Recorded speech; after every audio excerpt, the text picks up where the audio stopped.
Hay muchas mujeres que posiblemente me van a juzgar, incluso me condenarían de tener la oportunidad, pero le quité la vida a mi propia hija.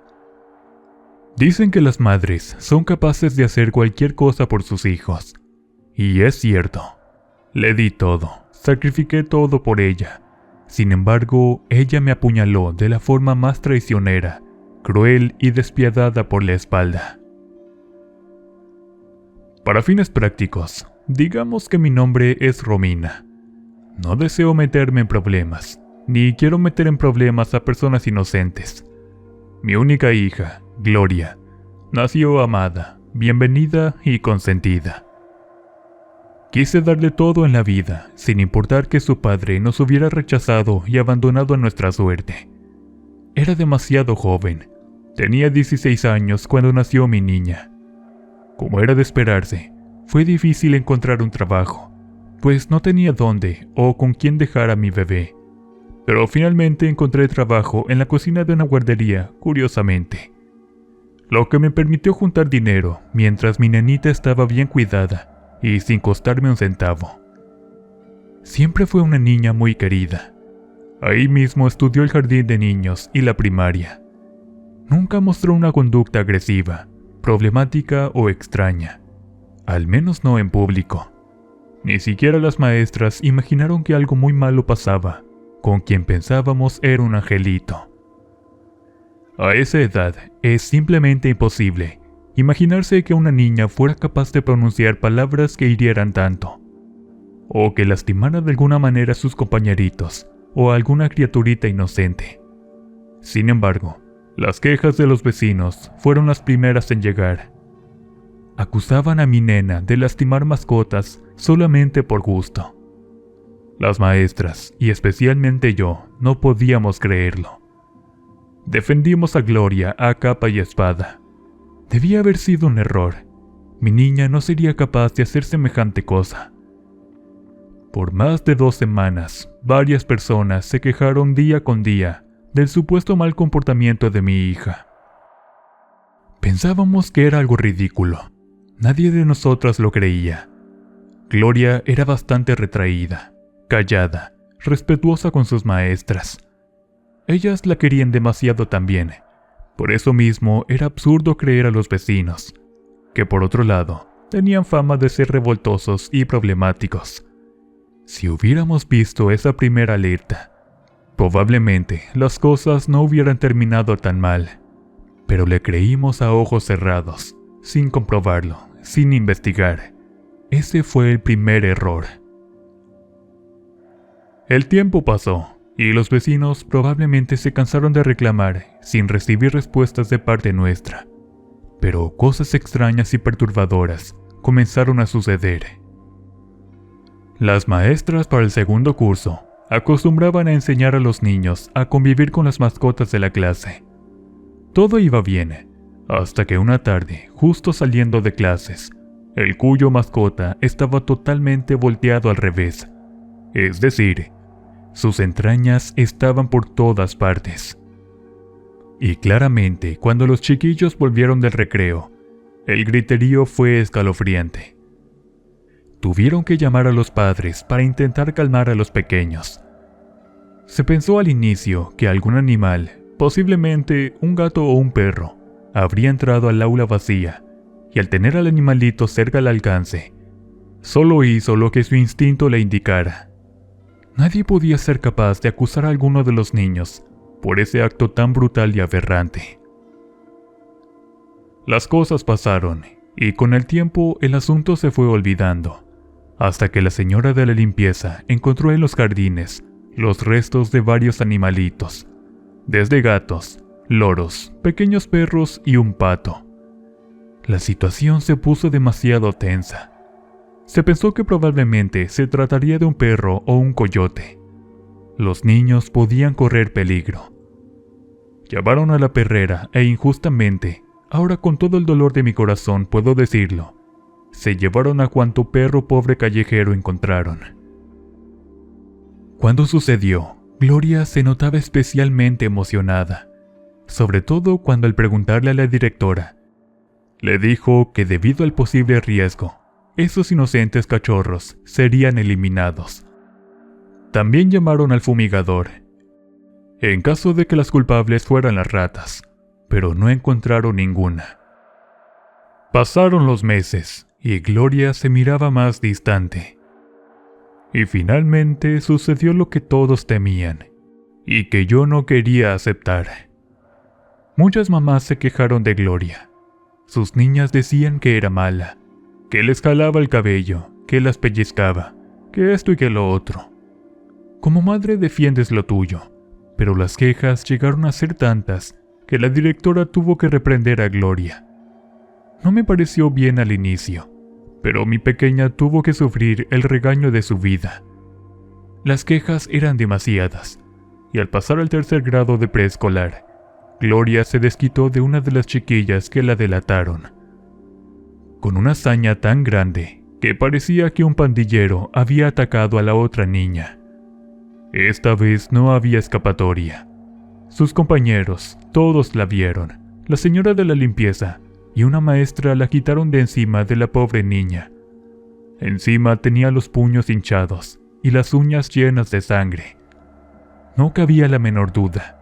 Mi hija era agresiva, y no podía excusarla esta vez. La directora fue tajante, pero comprensiva. Debido a los años de servicio y al afecto que me tenían, no levantaron cargos, pero me hicieron llevar a Gloria con una especialista. Tenía arranques psicóticos. En pocas palabras, no sentía empatía por los demás, y menos que nada por los animales. Ella misma confesó todo lo que había hecho. Lo que dijeron los vecinos de la guardería era verdad. La doctora fue muy clara al respecto. Mi hija necesitaba tratamiento y reclusión temporal en un centro de observación infantil. Fue muy duro para mí separarme de ella. Siempre la había tenido a mi lado. Tenía solo 7 años cuando entró al sanatorio. Era por su bien, para que se curara. Al menos eso era lo que todos pensamos. La directora de la guardería, amablemente, y gracias por eso, me consiguió un empleo mejor pagado en un restaurante de una de sus hermanas. Desde el comienzo me trataron bien y me hicieron sentir bienvenida. Era parte del equipo, y en poco tiempo me ascendieron de puesto.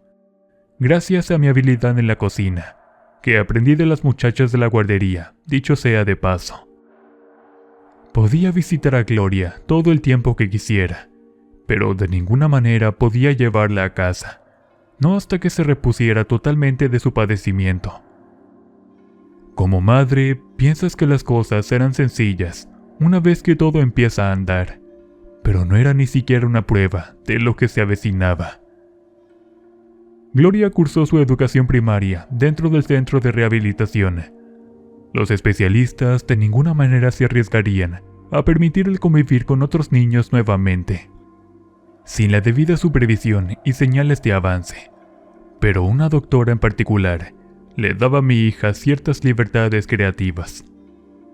Debido a que, según diagnóstico, Gloria era muy brillante, por lo que comenzaron a tener clases avanzadas de literatura, teatro y artes. Ella eligió pintura. Comenzó con manchones sobre lienzos, nada espectacular, pero luego sus dibujos fueron tomando forma, hasta que finalmente pareciera que cobraban vida. Está mal que yo lo diga, pero tenía mucho talento, demasiado. Eso le permitió saltarse varios años. A los 10 estaba lista para la educación secundaria y comenzaron a darle más libertades. Al notar que había avanzado mucho, finalmente le dieron de alta. Sus notas y la recomendación de la doctora Fátima. Ella era una buena doctora y muy capaz, además de su carrera en psicología. Era muy buena cirujana y en medicina alternativa. Aunque sus colegas le llamaban bruja, ella lo tomaba con humor. Sus cartas de recomendación fueron suficientes para que la admitieran en una buena escuela, sorprendiendo a los profesores y a mí de paso con su progreso. Gloria abandonó el sanatorio, posiblemente curada, como ellos decían, pero estaba más distante, más callada, fría, había cambiado demasiado en 3 años. No me lo decía directamente, pero me culpaba por haberla mantenido encerrada, sin importar cuántas veces le aclararan que fue por su propio bien. Ella en secreto me tenía guardado mucho rencor, resentimiento. Pero por ningún motivo llegué a pensar que me odiaría tanto como para destruirme la vida. A los 12 años, ya en 3er grado de secundaria, comenzaron a suceder cosas extrañas y aterradoras en el barrio. Había letreros de se busca, tanto de mascotas como de adolescentes. Mi inquietud me dictaba que algo peligroso estaba pasando. Le dije a Gloria que podía pedir permiso en el restaurante para ir a la escuela a recogerla, pero siempre salía con lo mismo. Yo sé cuidarme sola perfectamente. El rechazo era evidente. De vez en cuando me mostraba sus libretas llenas de buenas notas. Eso me agradaba mucho, pero precisamente pareciera que le molestara verme feliz. Se iba a encerrar a su cuarto con la música a todo volumen. Me preocupaba mucho que algo malo le llegara a pasar. Saltó a 3er grado muy rápido y fue becada para una preparatoria que tenía conexión directa con la mejor universidad privada, y no me costaría nada, pero ella simplemente lo tomó como algo normal. Inició la preparatoria y cada vez se alejaba más de mí. Conocí en el trabajo a Jaime. Era el administrador del restaurante, y muy activo, alegre y viril. Nunca me imaginé ni por error que se fijaría en mí, pero lo hizo. Las chicas me dijeron que había sufrido mucho debido al alcoholismo, pero que ahora estaba rehabilitado, que incluso había pasado por la correccional, pero era tan atento, tan amable, y me atrevo a decir tan lindo conmigo, que no pude evitar corresponder sus atenciones. Comenzamos a salir de vez en cuando. Nadie veía mal nuestra relación. Por el contrario, nos decían que hacíamos bonita pareja. Tal como me dijeron, no bebía alcohol y procuraba no fumar, aunque a veces no podía evitarlo, pero por lo demás era casi perfecto. Las salidas fueron cada vez más frecuentes. Comenzó a darme detalles, regalitos y a hablar más seriamente de amores. Hacía planes. A mí se me hacía tierno eso, aunque pensaba que era demasiado pronto para formalizar algo más serio. Varias veces me acompañó a casa, y en una de ellas, Gloria me esperaba en la sala. Por raro que suene, estaba sonriendo. Pensé que le alegraba verme contenta, pero inició a volverse como un acoso, cuestionándome ampliamente acerca de quién era ese hombre. Me sorprendió el interés repentino en mis cosas personales. Hacía años que no me preguntaba nada, ni siquiera me hablaba más de lo necesario. Pero comencé a sentir que más que curiosidad, estuviera en medio de un interrogatorio, y siendo honesta, se notaba mi felicidad. Me sentía admirada y deseada después de mucho tiempo. Después de todo, aún andaba en mis 30 y tantos, y no era nada fea. ¿Cómo sospecharías que algo turbio se esconde en las preguntas de aquella a quien le diste la vida? Pero debí ser más cuidadosa. Su amenaza disfrazada de inocencia fue totalmente clara. Cuídalo, mamá. No vaya a ser que alguien te lo quite a la mala, o vayas a salir lastimada.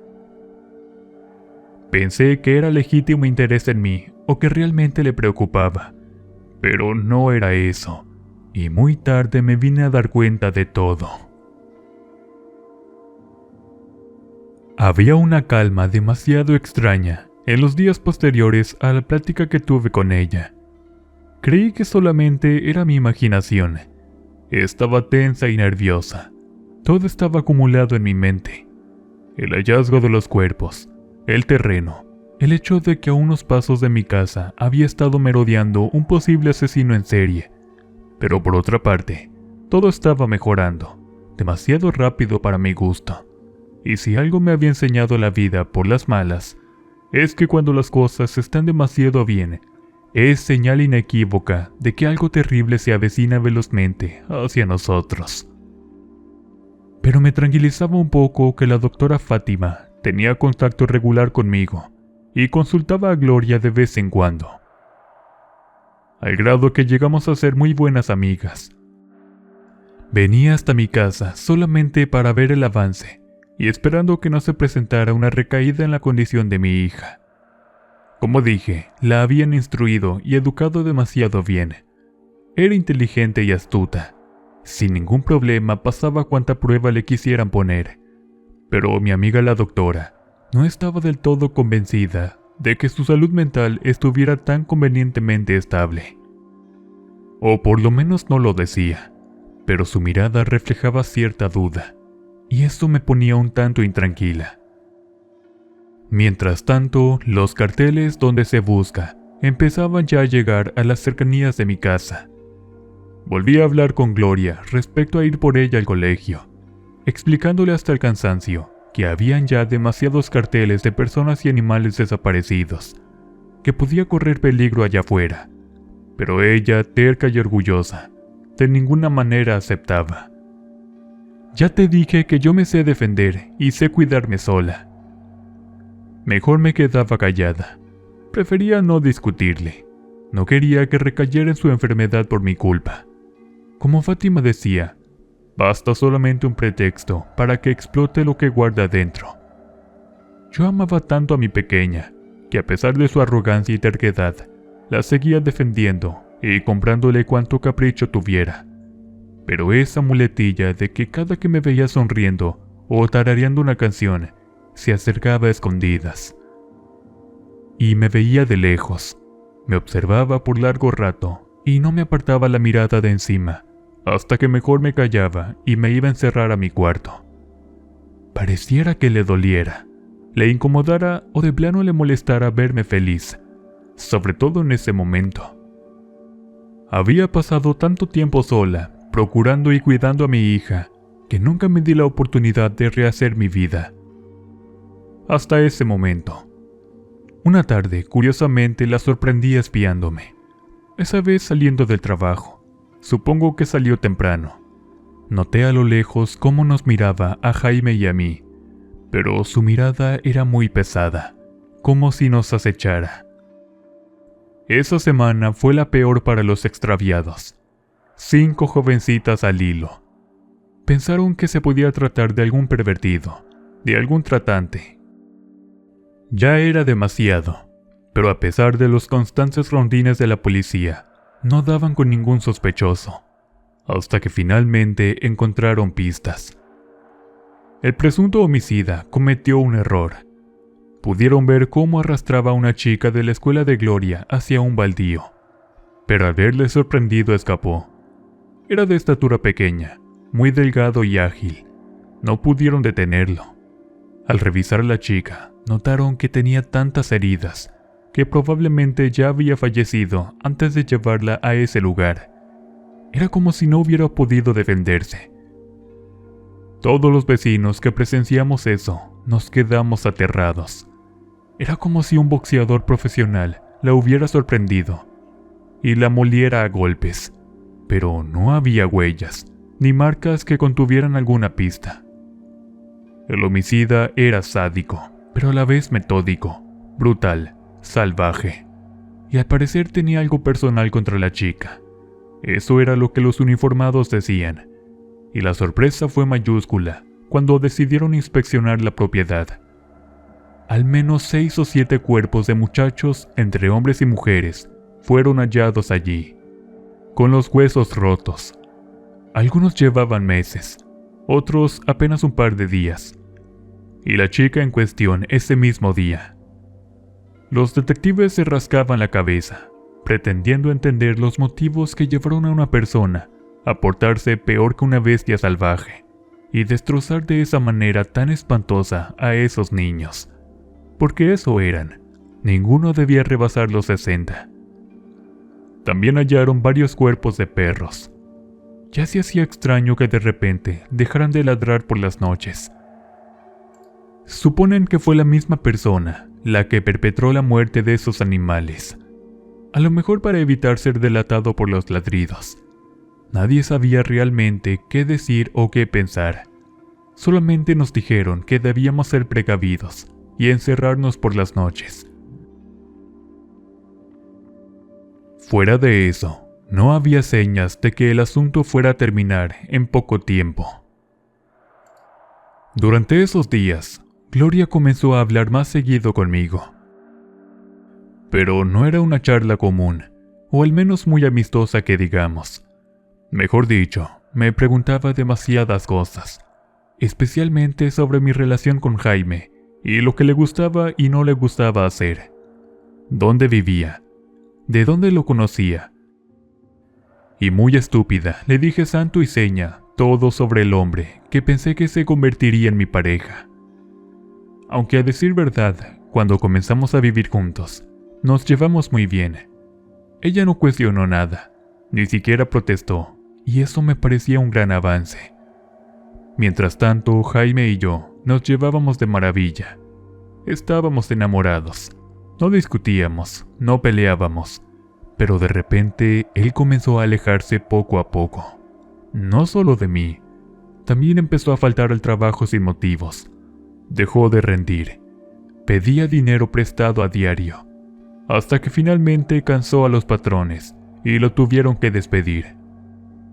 Fue duro para todos, pues era muy querido. Finalmente comenzó a cambiar también conmigo, a comportarse cortante. Empezó a faltar a la casa. Nuevamente comenzó a beber, e incluso muchos afirmaban que ingería sustancias peligrosas. Y la verdad, siendo honesta, sí se notaba el cambio negativo en su persona. Empezó a tornarse irrespetuoso, sucio, desaliñado, agresivo. Y finalmente decidí pedirle un tiempo para que pensara las cosas. Esa tarde me fui a trabajar con la cola entre las patas. Me sentí tan mal que comencé a llorar. Al verme en ese estado, dijeron que debía descansar, por lo que decidí irme a casa. Me fui caminando para pensar las cosas muy despacio y profundamente. Al dar la vuelta en la esquina, para mi sorpresa, Fátima estaba en la puerta esperándome. Me pidió ir a otro lugar. Tenía algo sumamente importante que decirme. Me preguntó primeramente si había visto a Gloria actuar de manera extraña o violenta. Le dije que no, y me extrañó demasiado su pregunta. Luego me dijo que se había llevado de su consultorio varios libros de herbolaria, pero ese no era el punto, sino que muchas de esas plantas sirven para propósitos que en manos equivocadas pueden resultar fatales. Hasta ese día aún me preocupaba por la salud y el bienestar de esa maldita hiena. Me encargó que si sabía algo, le informara al instante, pero yo estaba tan aturdida, triste y molesta al mismo tiempo, que apenas si vi el número en su tarjeta. Solo la guardé en mi bolsa y me regresé a casa, pero al intentar meter la llave, noté que estaba abierta. Inmediatamente sudé frío, imaginándome lo peor. Escuché voces al abrir la puerta. Pensé que un ladrón se había metido, o muchísimo peor, que el merodeador homicida había entrado a mi casa. Pero mi corazón se partió en 1000 pedazos al ver a mi aún pareja y a mi propia hija en mi cama, revolcándose como animales. No sabía qué hacer. Bajé la escalerilla lentamente. Estaba tan mal que me dio vértigo. Y sin saber qué más hacer, le marqué a mi amiga Fátima, pero un pinchazo en el cuello me paralizó al momento. Ni siquiera alcancé a responder el saludo. Mi celular cayó al piso, pero Gloria lo pateó debajo del sillón. Afortunadamente sin darse cuenta que la llamada ya estaba en curso. Luego bajó Jaime. Ambos rieron y de las risas comenzaron a golpearme. No voy a mentirles. Lo que me inyectaron de alguna manera evitó que sintiera dolor.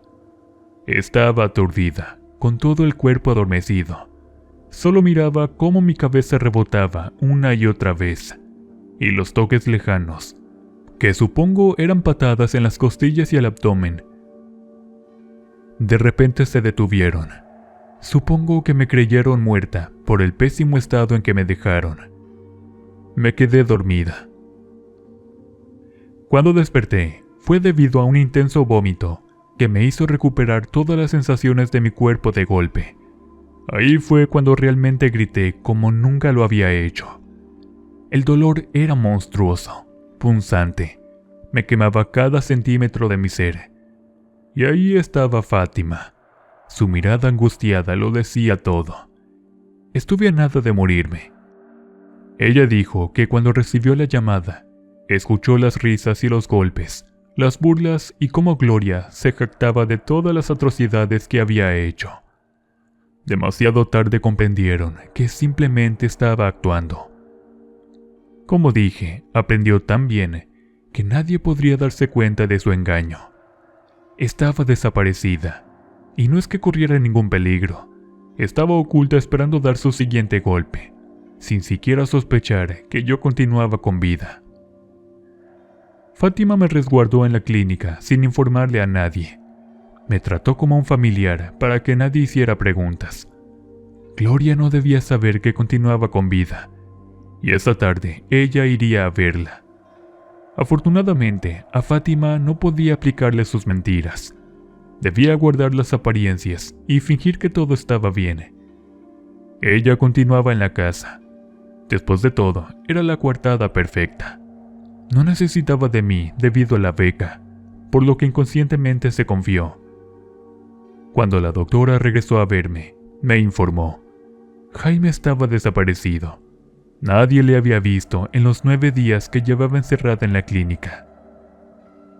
Aprovechamos los días para ponerle un 4 a mi propia hija. Cómo la odié cuando descubrí lo maldita que era en realidad. Cuando finalmente me pude mover con mayor agilidad, decidimos ir tanto a la casa como al colegio, obviamente intercalando los tiempos.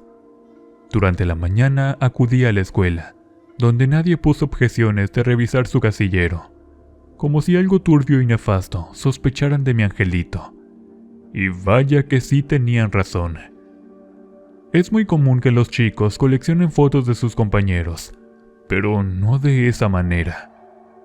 Muchos de los chiquillos que aparecían en ese álbum tenían frases de odio que por respeto a usted y la memoria de esos pobres niños no mencionaré.